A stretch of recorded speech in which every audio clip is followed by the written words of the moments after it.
It was the moment every woman dreads, yet no one believes will happen to them. Standing in a cold courtroom, watching the man she promised to love forever laugh as he stripped her of her dignity. He called her a worthless waitress, telling the judge she was nothing but a burden, a woman with zero ambition who couldn't even afford to pay attention, let alone alimony.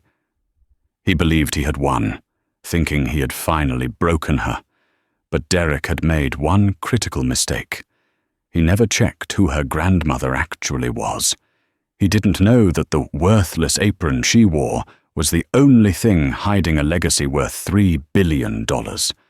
When the truth finally came out, the judge wasn't the only one who needed to take a seat. The fluorescent lights of the Los Angeles Superior Court buzzed with a sound that felt like a migraine waiting to happen. For Isabella Hart, the noise was the only thing distracting her from the nausea churning in her stomach. She sat at the defendant's table, her hands clasped tightly in her lap, the knuckles white. She was wearing her best outfit, a charcoal pencil skirt and a white blouse she had bought at a thrift store 3 years ago. It was clean, pressed, and completely out of place next to the Italian silk suits surrounding her. Across the aisle sat Derek. He looked good. Too good. He was wearing the navy bespoke suit Isabella had saved up 6 months of tips to buy him for his promotion last year. He was leaning back in his leather chair, whispering something to his lawyer, a shark of a man named Mr. Harrington. Derek let out a short, sharp laugh. He didn't even look at her. "All rise," the bailiff droned. Isabella scrambled to her feet as Judge Pendergast swept into the room. The judge was an older man with a face carved from granite and eyes that looked like they had seen every lie humanity had to offer. "Be seated," Pendergast said, shuffling the thick file in front of him. "We are here for the final dissolution of marriage between Derek Cole and Isabella Hart. I understand there are contested assets and a request for spousal support." Isabella's public defender, a harried woman named Ms. Gale, who looked like she hadn't slept in a week, stood up. "Your Honor, my client contests the request for spousal support. Ms. Hart works as a waitress at a diner. She barely makes minimum wage. Mr. Cole is a marketing executive making 6 figures. The request is absurd." Mr. Harrington, Derek's lawyer, stood up slowly, buttoning his jacket with a smug air of confidence. "Your Honor, if I may. Mr. Cole's income is indeed higher, but he has supported Ms. Hart's lack of ambition for 5 years. He paid for the apartment. He paid for the utilities. He paid for the food she ate. Now that the marriage is dissolving, Mr. Cole has incurred significant debt due to Ms. Hart's spending habits. We are asking for a reimbursement of $40,000 and ownership of the 2022 Honda Civic." Isabella gasped. "That's my car. I paid for it." "Order," Judge Pendergast snapped. Derek turned to look at her then, his eyes cold and mocking. He enjoyed this. He enjoyed seeing her desperate. "Your Honor," Harrington continued smoothly, "Ms. Hart claims to be destitute, yet she refuses to seek better employment.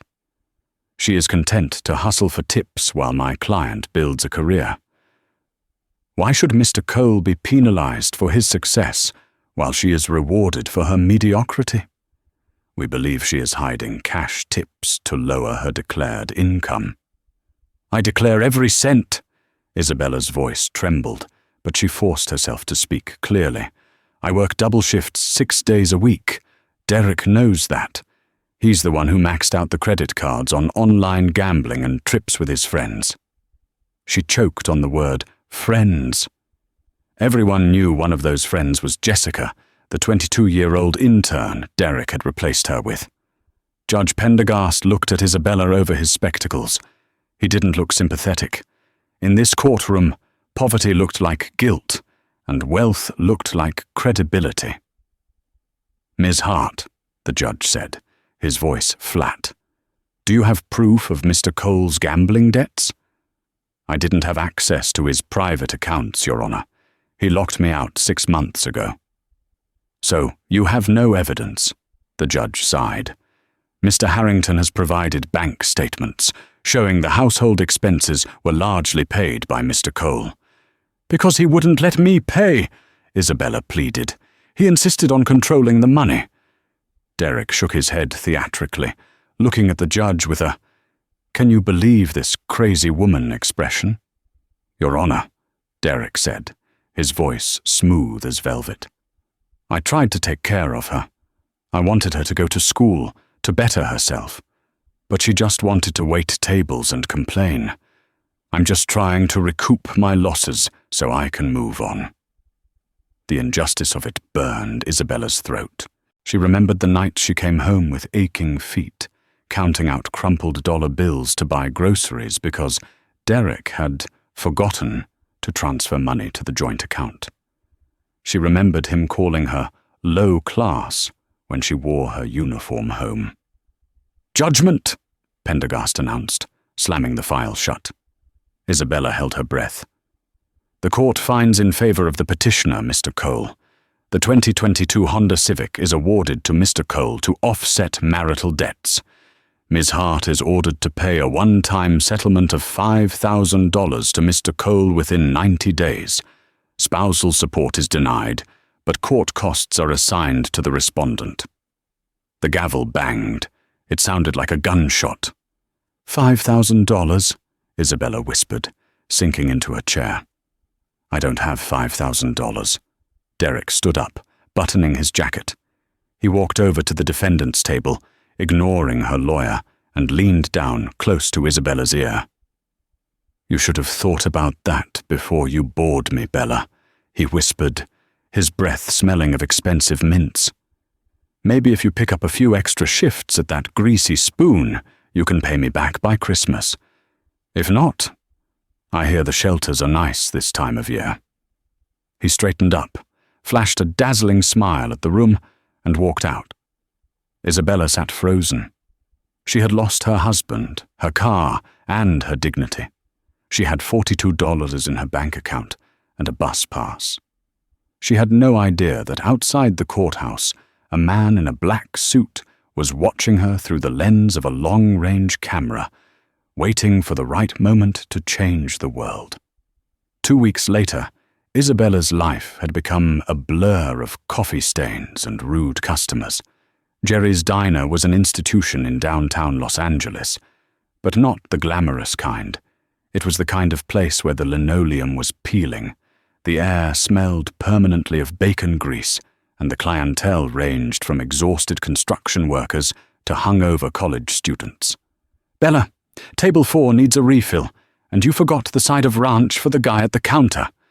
On it, Jerry, Isabella shouted back, wiping sweat from her forehead with the back of her hand. She grabbed the coffee pot and rushed to table 4. Her feet were screaming. Since Derek took the car, she had to take 2 buses to get to work, adding 2 hours to her commute. She was exhausted down to her bones. As she poured the coffee, the bell above the diner door jingled. The heavy lunchtime rush usually drowned out the sound, but a sudden hush fell over the front of the restaurant. Isabella looked up. Her blood turned to ice. Derek walked in, but he wasn't alone. Clinging to his arm was Jessica. She was wearing a white sundress that probably cost more than Isabella made in a month, and a diamond ring sparkled aggressively on her finger. They didn't sit in a corner booth. No, Derek marched them right to the center table, the one directly in Isabella's section. Isabella froze, the coffee pot trembling in hand. "Hey, waitress!" Derek called out, snapping his fingers. "We're starving over here. Chop, chop." Jerry, the owner, looked up from the grill.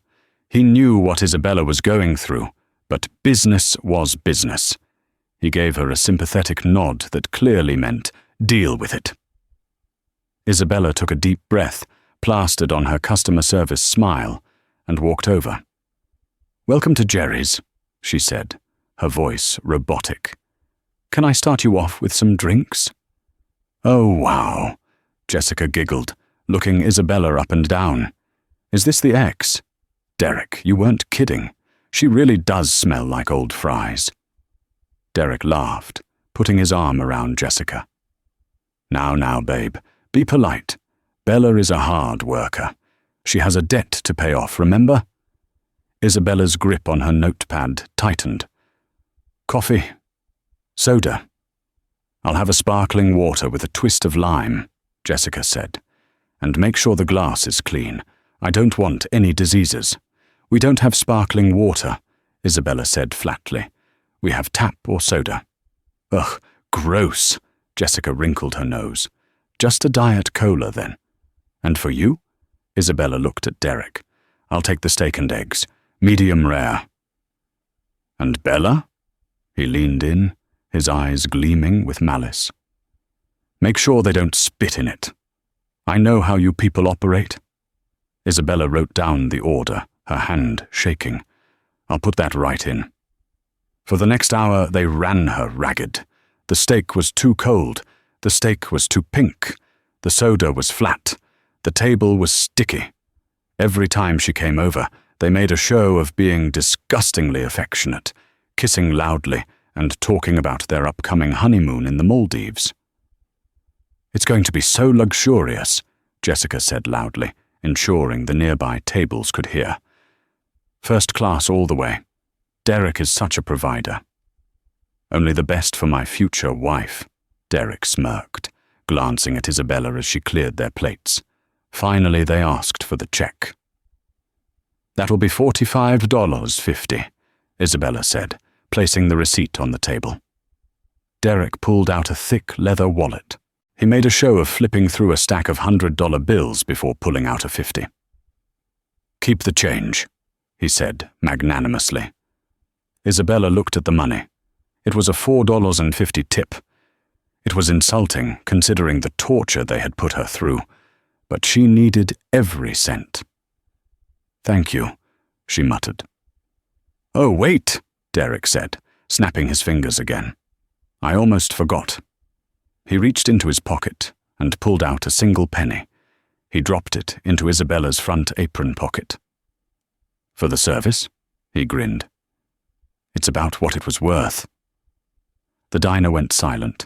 A few regulars looked over, disgusted. Jessica burst out laughing, a cruel, tinkling sound. Come on, babe, Derek said, standing up. Let's get out of here before the smell sticks to my suit. Isabella stood there, the penny burning a hole in her pocket, tears stinging her eyes. She wanted to scream.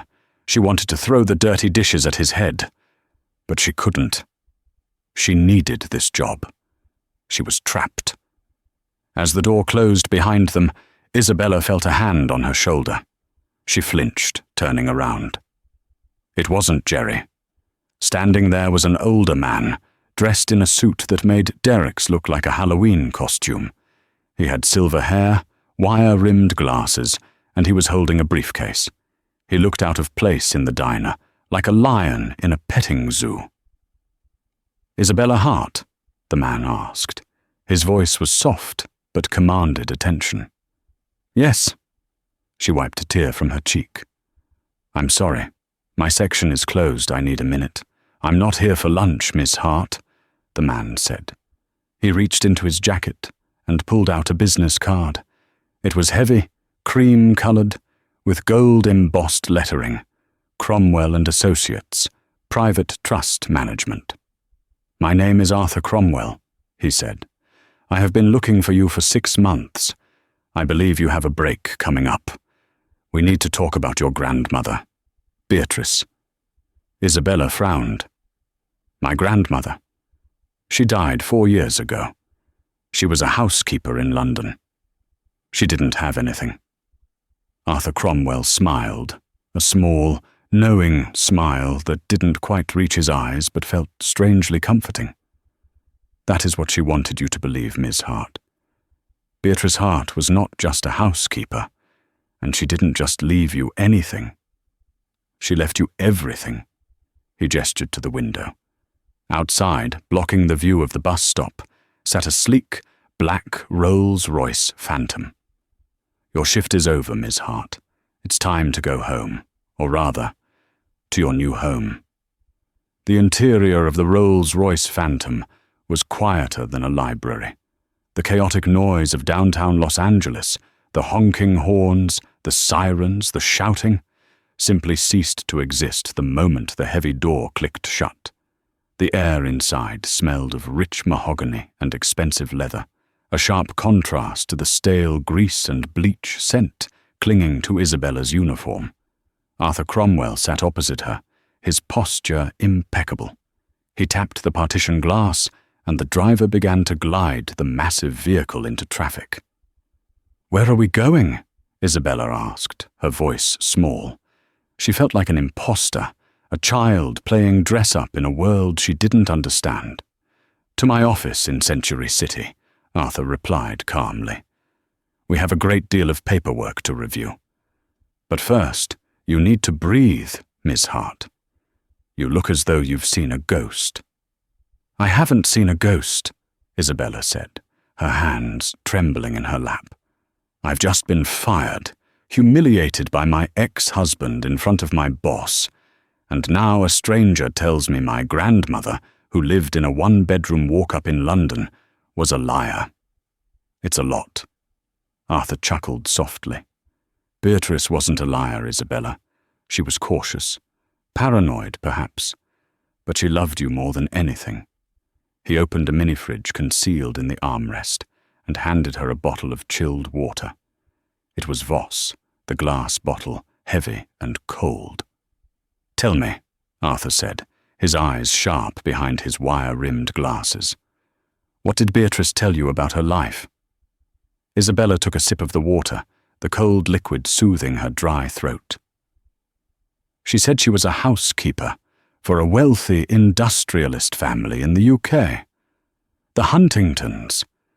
She said she worked for them for 40 years, saved her pension, and retired quietly. She sent me money for books when I was in college, but she always said she was on a fixed income." "The Huntingtons," Arthur nodded slowly. "Yes, that was the cover story. A brilliant one, actually. The truth, Isabella, is that Beatrice didn't work for the Huntingtons. She was the last surviving member of the Sterling Vance lineage, though she changed her name to Hart to escape the notoriety." Isabella's jaw dropped. "Sterling Vance? Like the steel magnates? Steel, shipping, and in the late 70s, she made a very aggressive, very silent investment in a fledgling computer company in a garage in California. You might use their phones today." Arthur paused, letting the weight of his words settle. Beatrice hated the spotlight. She saw what wealth did to her father and her brothers. It turned them into monsters, greedy, vacuous, cruel. When you were born, she made a vow. She wanted you to grow up understanding the value of $1.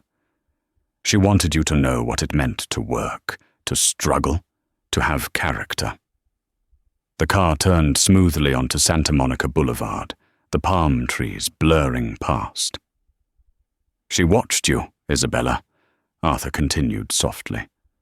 "She watched you work 3 jobs to pay for your associate's degree. She watched you marry Derek, and she disapproved. She never met Derek," Isabella whispered. "She didn't have to. Beatrice had him investigated the week you started dating. She knew he was a narcissist and a climber. She knew he would eventually show his true colors. But she also knew you had to learn that lesson on your own." Isabella felt a flash of anger. "So she let me suffer? She let me lose everything? I was eating ramen noodles for dinner while she was sitting on a fortune.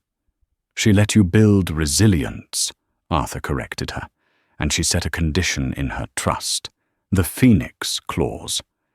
You were to inherit the estate only upon one of 2 conditions, your 30th birthday or a catastrophic life event that left you with less than $1,000 in assets and no marital ties." Isabella looked down at her hands. So Derek divorcing me was the key that unlocked the vault, Arthur finished.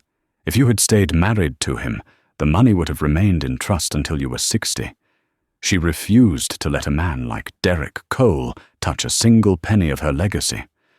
By leaving you, by stripping you of your car and your savings, he inadvertently made you one of the wealthiest women in California. The car slowed and turned into the underground entrance of a glass skyscraper that pierced the clouds, the Fox Plaza. They took a private elevator to the 40th floor. The doors opened to a lobby that screamed power. Minimalist art, marble floors, and a view of Los Angeles that stretched all the way to the ocean. Arthur led her into a conference room where a team of 4 people stood up as she entered. There were stacks of documents on a mahogany table that was long enough to land a plane on. "Isabella," Arthur said, gesturing to the table. "This is your transition team. Legal, financial, security, and public relations." He walked to the head of the table and picked up a single blue folder. "Let's cut to the chase. The Sterling Vance Trust accumulated over 60 years of compound interest and strategic reinvestment, currently holds assets in real estate, tech stocks, and government bonds." He slid a piece of paper across the table. "This is the current liquid value, available to you immediately." Isabella looked at the paper. She blinked. She rubbed her eyes and looked again. 340 "3?" Isabella choked. 3 billion?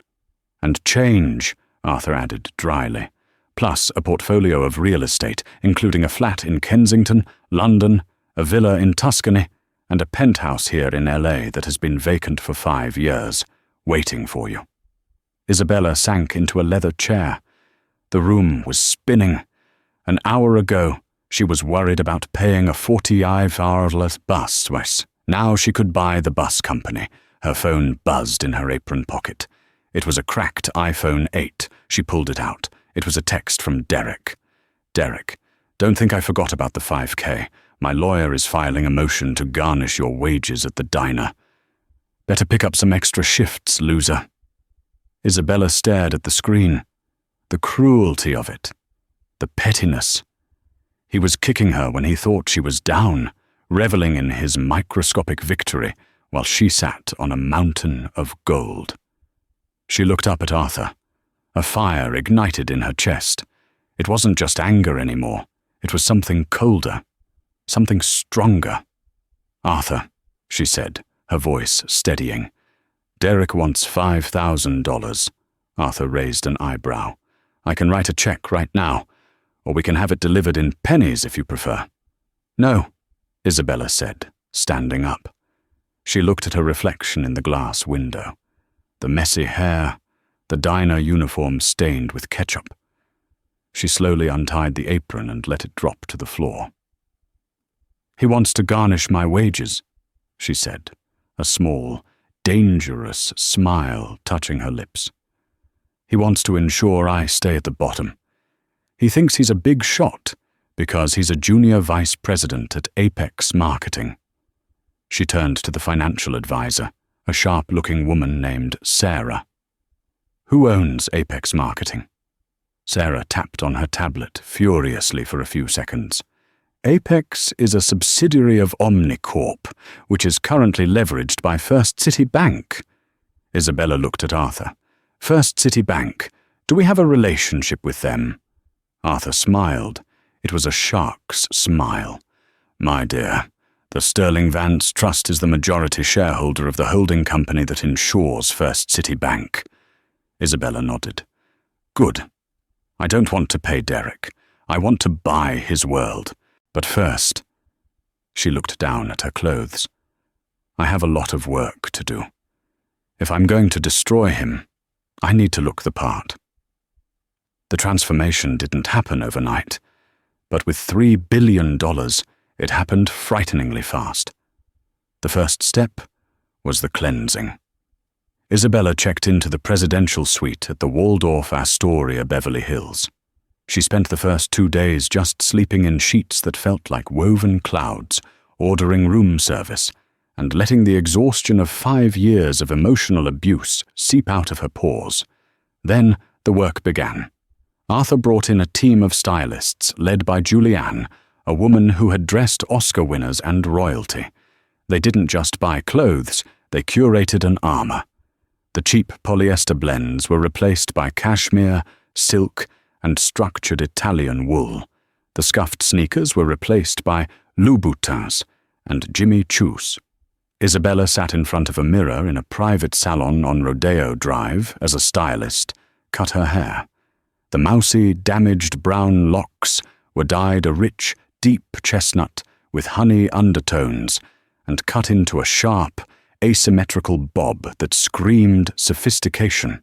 "You have excellent bone structure," the stylist muttered, applying a hydrating serum. "Why did you hide it?" "I was told I was plain," Isabella replied, looking at the stranger in the mirror. Derek used to tell her she had a forgettably average face. "He lied," the stylist said simply. While the physical transformation was happening, Arthur was busy executing Isabella's instructions. "We've secured the penthouse at the Sierra Towers," Arthur reported over breakfast on the balcony of the Waldorf. "It's fully furnished. Privacy is absolute. Your neighbors are an A-list actor and a tech mogul." "And the car?" Isabella asked, slicing into her eggs Benedict. "The 2022 Honda Civic has been located," Arthur said with a grimace. "Derek is driving it. He posted a picture on Instagram, mocking it as his beater car for groceries." "Let him keep it," Isabella said, taking a sip of fresh orange juice. "I purchased a Bentley Continental GT this morning, in black. Excellent choice. Now, regarding the Derek situation," Arthur opened a file. "We found out why he was so desperate for that $5,000. He's overextended. He bought a house in the hills to impress Jessica, way above his means. And he's trying to buy into a partnership at Apex Marketing. The buy-in is $200,000. He's short." "So he's scrambling," Isabella mused. "Precisely. And he's attending the Garrison Charity Gala this Saturday night. It's the biggest networking event of the season. He's planning to pitch to investors there to get the cash for his partnership buy-in." Isabella's eyes lit up. The Garrison Gala. She had worked it once, 3 years ago, as a server. Derek had been a guest. He had pretended not to know her when she offered him a tray of champagne. He had kicked her shin under the table when she got too close to his boss. "Get me a ticket," Isabella said. "Ms. Hart, as the head of the Sterling Vance estate, you don't need a ticket," Arthur said smoothly. "You are the platinum sponsor. You own the table at the center of the room." Saturday night arrived with a humid breeze that promised a storm. The Garrison Gala was held at the Disney Concert Hall, a stunning architectural marvel of curved steel. The red carpet was swarming with paparazzi, flashing bulbs blinding anyone who stepped out of a limousine. Derek Cole stepped out of an Uber Black, a rented Mercedes C-Class, with Jessica on his arm. Jessica was wearing a bright red dress that was a little too tight and a little too short for a black tie event. Derek tugged at his bow tie, looking nervous. "Are you sure this guy is going to be here?" Jessica asked, snapping her gum. "Keep your voice down," Derek hissed. "Mr. Sterling is an urban legend, but his representatives are here. If I can get First City Bank to back my loan, I'm made, Jess. I'll be a partner. Then we can really live." "I thought we were already living," she pouted. "You said you got $5,000 from your ex." "I haven't got it yet," Derek muttered, checking his phone. "She's ghosting me. I'm going to have the sheriff serve her on Monday at that diner." They walked up the red carpet, posing for cameras that weren't pointed at them. They were nobodies here, small fish in a tank of sharks. Inside, the hall was transformed into a wonderland of white roses and crystal chandeliers. Waiters moved silently through the crowd with trays of caviar and champagne. Derek scanned the room, looking for the badges of the VIP investors. "There," he pointed. "That table in the center. That's the Vanguard table. The heavy hitters. If we can just get an introduction." He grabbed Jessica's hand and pushed through the crowd. He was confident. He was charming. He was Derek Cole, and he always got what he wanted. As they approached the center of the room, a hush began to fall over the crowd. It started at the entrance and rippled inward, like a wave. The music softened. Heads turned. "Who is that?" someone whispered near Derek. "I don't know. But look at that dress," another woman gasped. Derek turned around, annoyed that the attention was shifting away from his potential targets. Walking down the grand staircase was a woman who looked like a queen descending to greet her subjects. She wore a custom Versace gown of midnight blue silk that hugged every curve, shimmering like the night sky. Around her neck was a diamond necklace that looked heavy enough to sink a yacht, the Star of the East, on loan from the vault. Her hair was a sleek, dark helmet of shine. Her makeup was flawless, emphasizing eyes that scanned the room with terrifying intelligence. She walked with a grace that Derek had never seen before. She was flanked by two large men in black suits and an older, silver-haired gentleman. Jessica gasped. "Oh my God, is that a movie star?" Derek squinted. The woman looked familiar. There was something about the way she held her head, the shape of her jaw. But no, it couldn't be. The woman reached the bottom of the stairs. The crowd parted for her naturally. She walked straight toward the center table, the table Derek was trying to reach. The CEO of First City Bank, a man Derek had been trying to email for months, stood up and bowed slightly to her. "Ms. Hart," the CEO said, his voice carrying in the silent room, "we are honored you could join us." Derek froze. His blood ran cold. The champagne glass in his hand tilted, spilling liquid onto his rented shoe. "Ms. Hart." The woman turned, slowly, deliberately. She looked across the room, her eyes locking onto Derek's. A slow, chilling smile spread across her face. It wasn't the shy, apologetic smile of the wife he had bullied. It was the smile of a predator who had just cornered a wounded animal.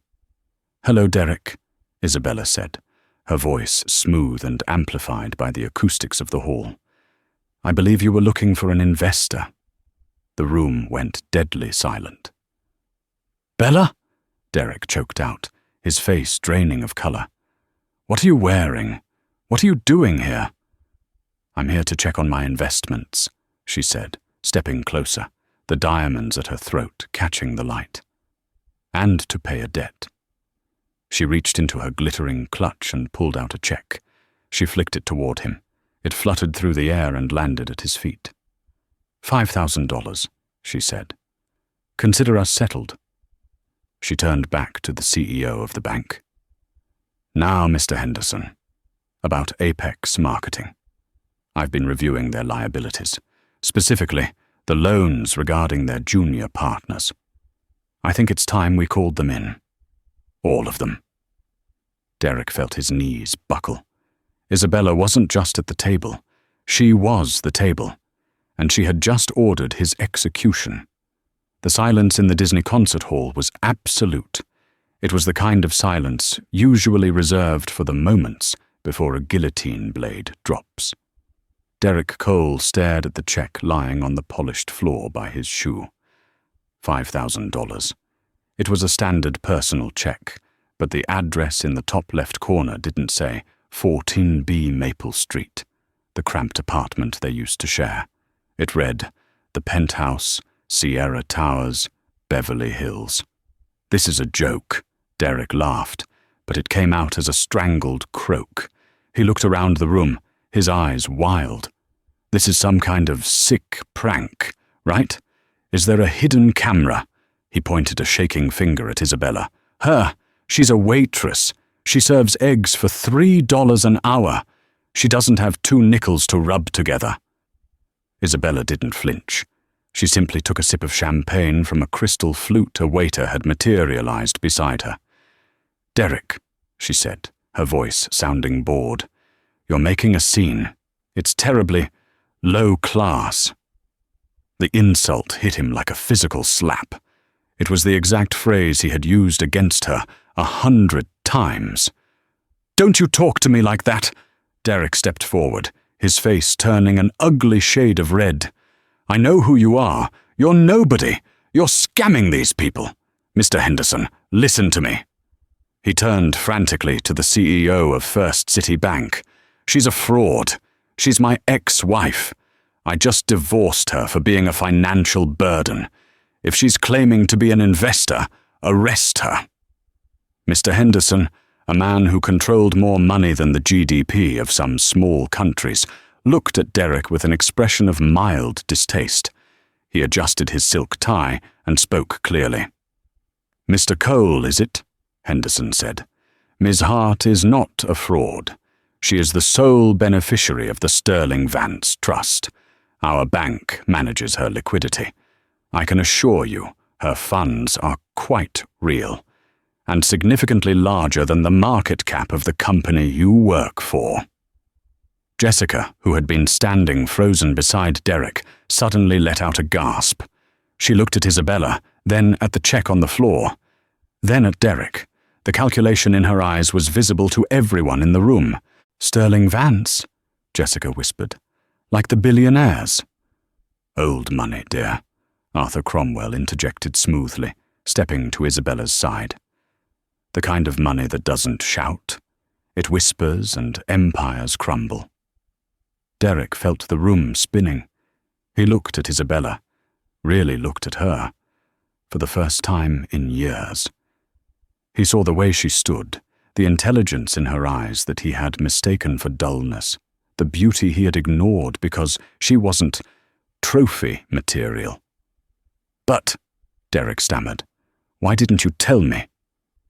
Isabella laughed. It was a dark, rich sound. Tell you, Derek, you spent 5 years telling me who I was. You told me I was worthless. You told me I was lucky you settled for me. Why would I interrupt you? You seem to be enjoying your monologue so much. She took a step closer to him. The scent of her perfume, something custom and expensive, smelling of jasmine and cold rain, wafted over him. Besides, she said softly, so only he and the nearby VIPs could hear, if I had told you, you would have stayed. You would have pretended to love me. You would have spent every dime I had on cars and women like her. She gestured dismissively at Jessica. My grandmother was a wise woman. She ensured I wouldn't get the money until the trash took itself out. I'm not trash, Derek shouted, his control snapping. He lunged toward her, grabbing her arm. You owe me. We were married. Half of that is mine. California is a community property state. The reaction was instantaneous. Before Derek could tighten his grip, one of the large men in black suits moved with terrifying speed. He grabbed Derek's wrist, twisted it behind his back, and forced him to his knees in one fluid motion. Derek yelped in pain, his face pressed against the floor, right next to the check he had refused to pick up. Assaulting a platinum sponsor, Arthur Cromwell tutted, shaking his head. That's going to look very poor on the police report. Get him out of here, Mr. Henderson ordered, waving his hand as if shooing a fly. And cancel his company's credit line. I don't do business with organizations that employ hysterical men. 2 security guards hoisted Derek up by his armpits. He kicked and screamed as they dragged him toward the exit. Bella! Bella, wait! I didn't mean it! We can talk about this! I love you. I always loved you. His screams echoed through the hall until the heavy oak doors slammed shut, cutting him off. Isabella stood alone in the center of the room. The silence stretched for a beat longer. Then she turned to the room, raised her glass, and offered a small, dazzling smile. "My apologies for the entertainment," she said. "Shall we discuss the endowment for the new arts wing?" The room erupted into applause. It wasn't polite applause. It was the thunderous applause of the elite recognizing a new alpha. In the corner, Jessica stood alone. She looked at the door where Derek had been dragged out, then back at Isabella. She bent down, her fingers brushing the floor, and picked up the $5,000 check Derek had left behind. She slipped it into her clutch and disappeared into the crowd. The downfall of Derek Cole was swift, brutal, and completely bureaucratic. On Monday morning, Derek arrived at Apex Marketing 45 minutes late. His suit was rumpled. He hadn't slept, and he smelled faintly of stale whiskey. He had spent Sunday calling every lawyer he knew, screaming about fraud and entrapment, but they all hung up the moment he mentioned the name Sterling Vance. No one went against the Sterling Vance estate. It was career suicide. He swiped his badge at the turnstile in the lobby. The light flashed red. Access denied. He swiped it again. Red. "Must be a glitch," he muttered, trying to push through. "Mr. Cole." Derek turned to see two security guards standing behind him. One of them was holding a cardboard box. "Your personal effects, sir," the guard said, thrusting the box into Derek's chest. "We cleared out your desk. You are not permitted on the premises." "What?" Derek dropped the box. A stapler and a framed photo of him and Jessica shattered on the floor. "You can't do this. I'm a junior vice president. I have a meeting with the partners in 10 minutes.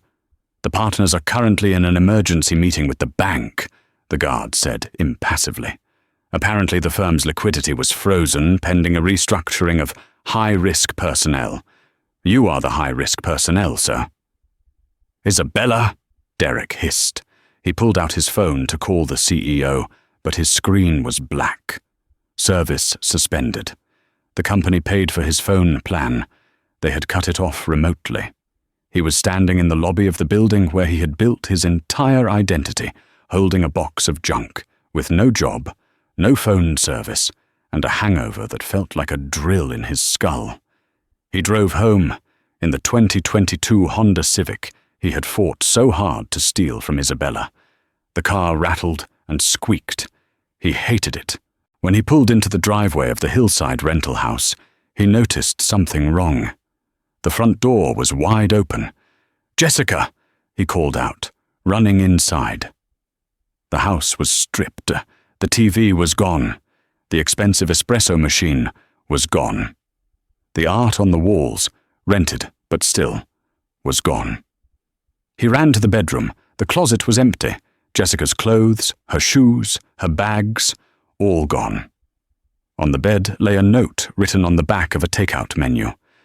"Derek, I cashed the check. Consider it my severance package for wasting 6 months on a loser. Also, the landlord called. You're 2 months behind on rent, and he's starting eviction proceedings tomorrow. Good luck with the beater." Derek sank onto the mattress. It was the only furniture left in the room. He had nothing. But then, a thought crept into his desperate mind. A twisted, narcissistic thought that had sustained him for years. "She still loves me." Isabella was weak. That's what he told himself. She was the woman who cried when he raised his voice.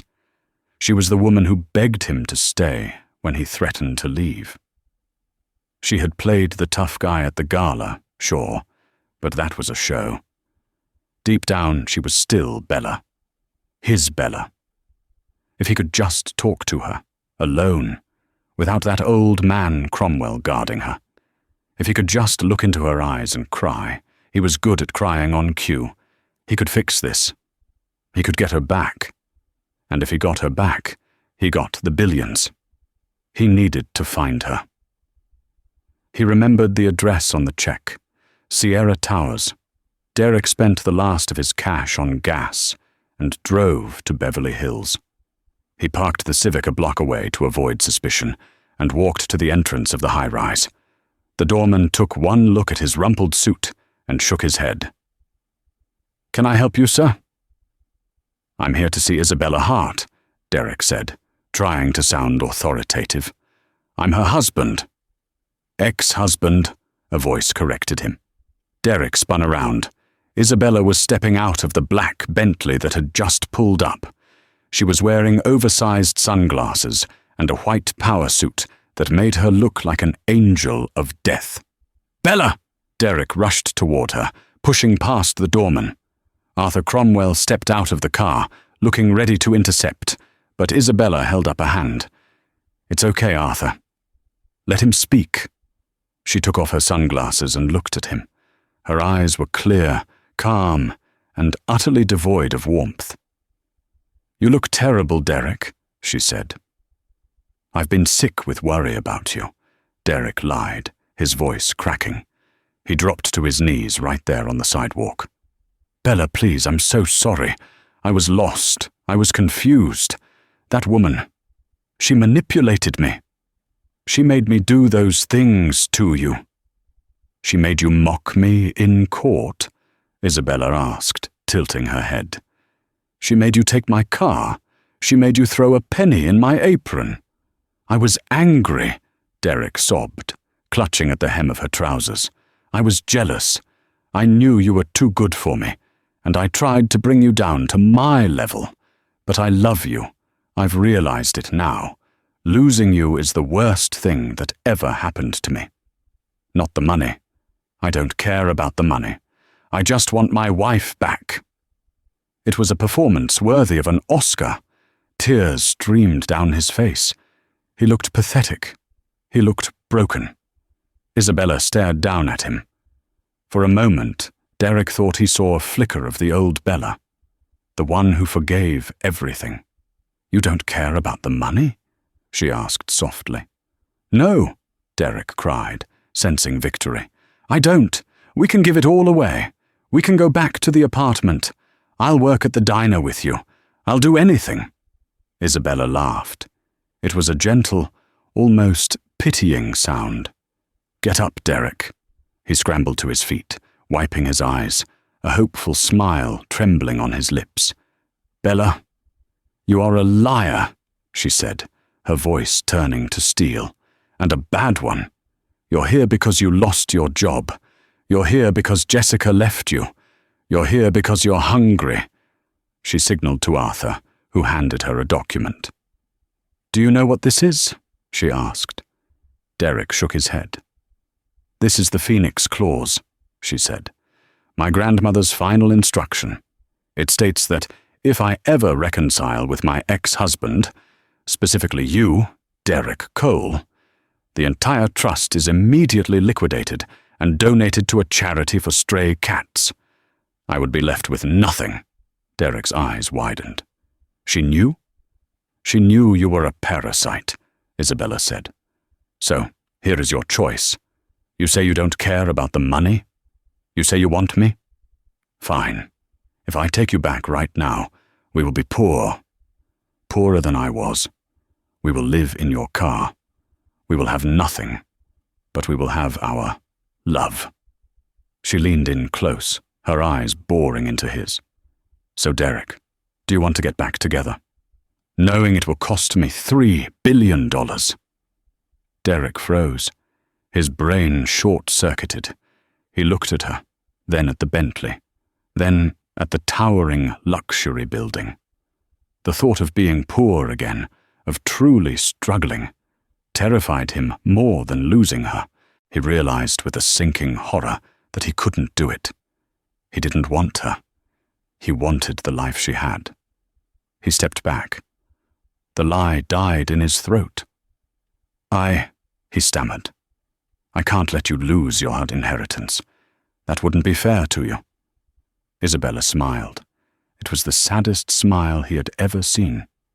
"And there it is," she said. "The only honest thing you've ever said." She turned to Arthur. "Give him the envelope." Arthur handed Derek a thick manila envelope. "What is this?" Derek asked, his hands shaking. "The deed to the house you were renting," Isabella said. "I bought it this morning, and the title to the Honda Civic. I paid off your debts, Derek." Derek looked up, hope flaring again. "You did? Does that mean—" "It means I'm buying you out of my life," Isabella said coldly. "You have a house, you have a car, you have a clean slate, but you are banned from Los Angeles. The condition of this gift is that you move far away. If you are seen within 100 miles of this city, the house will be foreclosed on, and I will sue you for harassment until you are living in a cardboard box." She put her sunglasses back on.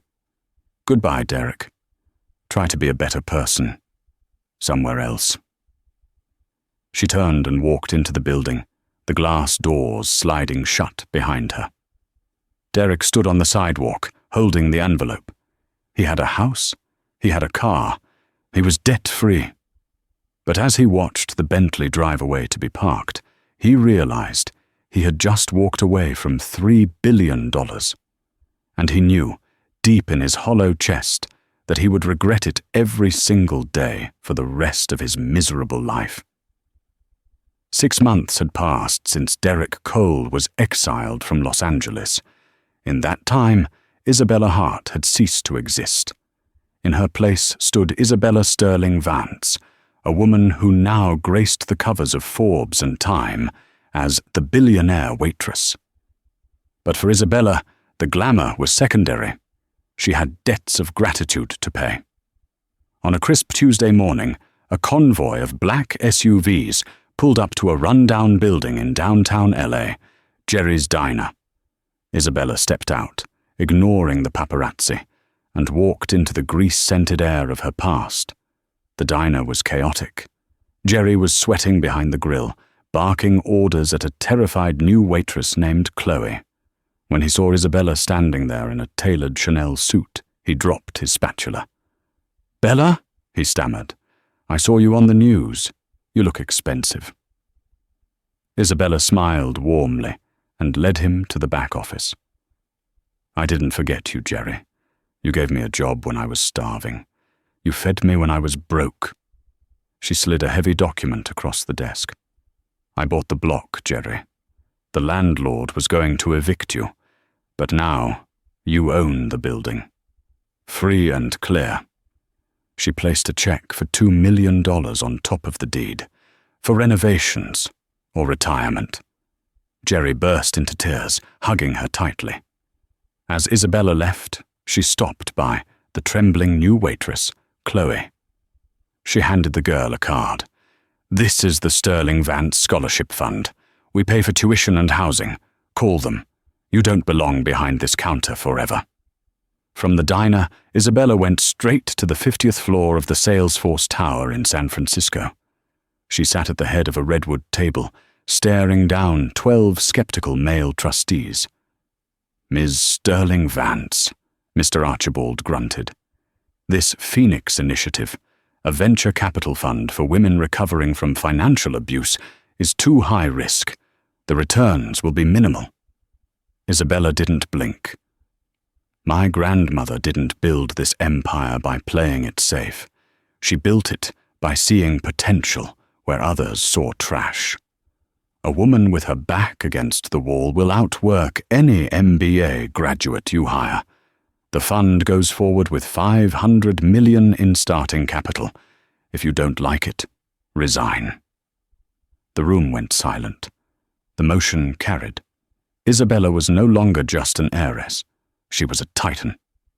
Far away, in a dusty trailer park on the outskirts of Barstow, the reality was very different.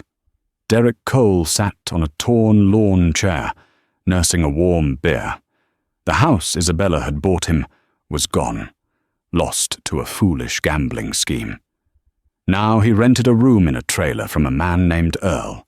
A small TV perched on a milk crate flickered with the evening news. And finally, the anchor announced, "Billionaire philanthropist Isabella Sterling Vance has announced her engagement to Liam Thorne, the Pulitzer Prize-winning architect, The couple plans to wed in Lake Como next spring. The screen flashed a photo of Isabella. She looked radiant, standing beside a man who looked at her with the kind of adoration Derek had only ever faked. "That should be me," Derek whispered to the empty desert, crushing the beer can in his hand. "That's my money. That's my wife." "Hey, Derek!" Earl shouted from inside the trailer. "You gonna pay the rent this week? Or are you gonna tell me another story about how you used to be rich?" Derek stared at the screen one last time as Isabella laughed, free and untouchable. He stood up, defeated, and walked back into the dark trailer. A year later, Isabella stood on the balcony of a villa in Lake Como. The wedding was over, and the night was quiet. Arthur Cromwell stepped out, handing her a glass of vintage port. "Your grandmother would be proud," Arthur said softly. "She worried the money might ruin you." Isabella looked out at the water, reflecting on the courtroom, the penny in her apron, and the fire that had forged her. "The money didn't make me, Arthur," she replied, turning back toward the warm light where her new husband waited. "The struggle did. The money just gave me the volume to make sure the world finally heard me." She closed the glass doors, shutting out the past, ready for a future she had built with her own hands. Talk about the ultimate revenge. Isabella didn't just win, she rewrote the entire game. Derek thought he could crush her by taking her dignity, but he didn't realize that true worth comes from within, though a billion-dollar legacy helps. It makes you think, be careful how you treat people, because you never know who they might become. Derek learned that the hard way, ending up alone in the desert while Isabella changed the world. If you inherited $3 billion today, what is the first thing you would do? Would you buy an island, or would you pull an Isabella and buy your ex's debt just to banish them? Let me know in the comments. If you enjoyed this story of justice and karma, please like and subscribe. We have plenty more stories of betrayal and redemption coming soon. Thanks for watching.